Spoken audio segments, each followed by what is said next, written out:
need to calm down. Hi.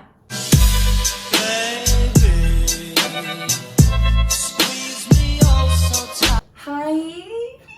We are back with another video. Why am I nervous? This video I'm kind of nervous about because it's kind of personal and a little nerve-wracking for me. I think in this video I want to talk more about my journey and how I grew into being an entrepreneur. I guess we'll start from the very beginning. Growing up, I was always interested in being a buyer, always. Like, I took fashion merchandising. I just knew I wanted to be a buyer. Like, that was it for me. Ultimate goal. When I moved to Toronto, I was only working retail. I was applying to jobs for corporate positions. I didn't have much luck with not having any experience and just coming out of school. So I was working retail and I ended up getting a job working at... I thought that, you know, going and working at a smaller boutique, it would be easier for me to make my way up. So I let everybody know. Like, I manifested that shit. I told everyone, I was like, I don't care about moving up within like management, and I literally let everyone know. I was like, I'm here to be a buyer. So whatever you need me to do that'll get me to be a buyer, I'll do that. Like, I was in everyone's face about it, but they told me like, yeah, you know, like if a job comes up, we'll let you know. And you know, obviously they had to do that because if they were like, probably not, then I would have just like it's the motherfucking Eagle Double G.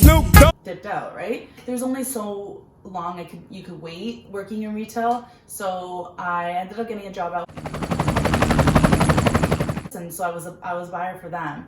And I let the buyers know before I left. I was like, I'm leaving, but contact me if anything, because I want to be a buyer for that company. That was a buyer for the first time ever, and I was so happy, but I still, like, I don't know, something about it was just very my style. Like, the brand was just very me. That was my dream. That was my dream job. That was it. Like, I needed to work at, you know, months later, I wasn't at YM for that long, and I got the call and I got the buyer position at. So I was really excited. That was like my ultimate dream job. I got tons of experience. I traveled to LA like every month. I traveled to Vegas. I went to Montreal.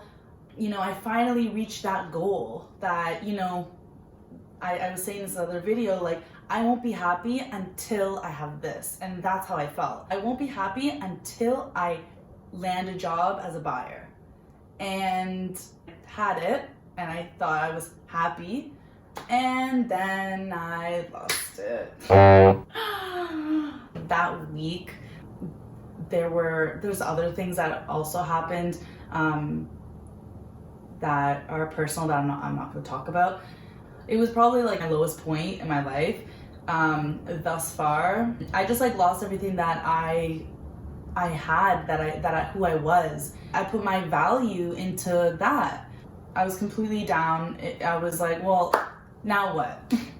Like, now what am I going to do? I felt was like I was already at the top, and now that I lost that, there was nowhere for me to go. Like, what else am I gonna do? I'm not gonna be happy anywhere else, anything else I do, because it wasn't that dream job, right? You know what happens when I'm like sad about my life? I go to Hamilton. I spend a lot of time with my family, and I spend a lot of time with Cassandra. If you know who Cassandra is, she, also known as Elva, she runs Elva Beauty, which is a beauty bar company. She runs locations in Hamilton with my sister, and she runs the Stony Creek location, and then her sisters have the Ancaster location. So I started pretty much living with her for a while, and you know, she gave me this amazing opportunity, like, hey, why don't you get trained at my salon and, you know, start working on my salon with me. So what else was I doing? I was sad AF. I had nothing else going. I was like, sure. And at this point too, I was not interested in working anywhere. I was not interested in looking for a job. Like, I just didn't care. I didn't even tell anyone. Like, I really wasn't telling anyone. I told, like, you know, a few people, and people were reaching out to me, but I didn't talk about it, and I was just not ready. I was working at her salon, and I learned how to do lash extensions, teeth whitening, waxing, tinting, threading, and I did facials and microdermabrasions. That's it. I was enjoying it. I loved it. My cousin, being the entrepreneur that she is, she brought this idea of, why don't you start your own clothing business? At first I was hesitant. I struggled with a lot of self-doubt, and so, you know, there was no way, like, what do you mean, me start my own clothing line? With what I learned in school and a combination of experience by working for companies and working retail, and I decided, what do I have to lose? You know, why not? Why not just try it out? You know, I kept it on the low. I didn't want anyone to know. And I just started building. As I was working at the salon, you know, I came up with the name. I came up with the concept and my brand and my vision for it. I created my Instagram. I created my website. I found suppliers. I found manufacturers. And it was crazy because everything just started to make sense. It made sense because I was always like I'm a very social person. Moving to Toronto, I was always out, and it worked out in my favor because I made all these connections, networks with people. It benefited me with my company. So, you know, for an example, when I launched, you know, I knew someone that could hook me up with a venue. I knew so many people that could come out and support me, and, you know, influencers, knowing promoters that could connect me to the right people. I did my pop-up events at day parties in Toronto, as I was already so connected to the Toronto scene, and it worked for me. And I grew my Instagram as well. I was working so hard to build up my Instagram. A lot of my business, it comes from my Instagram. It's all about connections. Don't let your parents yell at you for going out, because it might work out in your favor. Rachel Monica is my baby, and I'm so proud of it. I'm like literally gonna cry. I don't know why I'm like so emotional, but one of my points that I was going to make, oh my God. I was talking about how I put my happiness into my job, and, you know, I lost my job and then I wasn't happy. And I've grown so much, and I went through a spiritual awakening, and through that time, my mindset just completely shifted. And now being happy with myself and being happy just with everything that I have, nothing can be taken away from me and destroy me, because at the end of the day, I have me, and I know my self-worth and I know my value. Life is fucked, and you're gonna have your ups and downs, and, you know, I'm not saying like I'm just like something bad happens and I'm like, great, like that's fine. If I had the same mindset now as I did then, the difference would be, yeah, I would be sad, of course, but instead I would be like, okay, what is this teaching me? What am I going to learn from this? Every time something happens in my life, or, you know, someone hurts me, or a boy breaks my heart, you know, I say, okay, what is this teaching me? What am I learning from this? Because every single experience is there in your life to teach you something.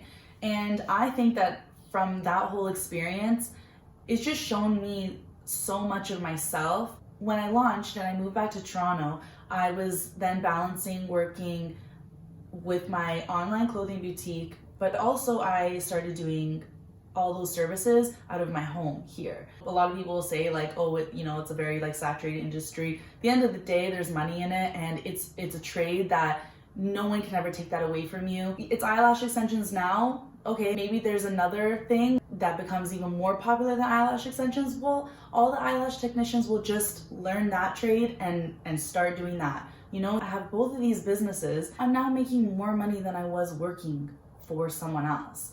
So I just wanted to like tell my story and just kind of let you guys know that Instagram's not real. You know, on the outside, everything looks so perfect and it's all smiles all the time, and it's not. Also, like being an entrepreneur and running your own business isn't easy. You know, everyone says, oh, screw getting a 9-to-5. I think you do what makes you happy, and that's all that matters. It doesn't matter what anyone says. And obviously, like, you want to be successful and you have goals in life, and that's so beautiful and amazing. I'm a very hardworking person, and I never rely on anyone else to help me or to provide for me.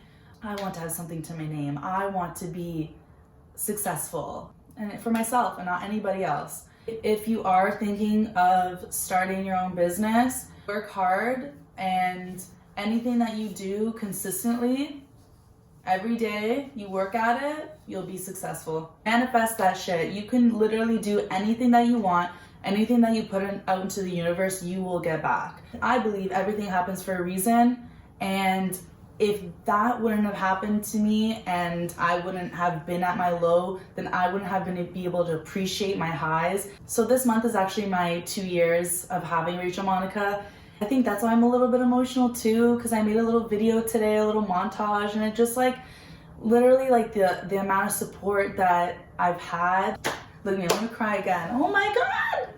The amount of support that I've had is insane. It's crazy. I know that I had a lot of people that talk bad about me starting my business and thinking that I'm gonna fail, and guess what? I'm still here.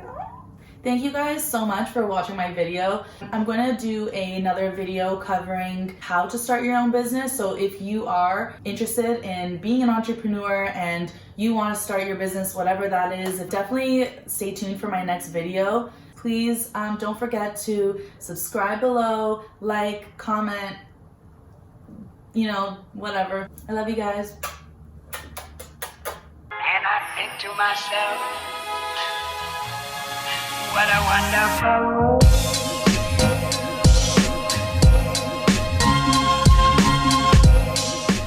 Oh my God, bro.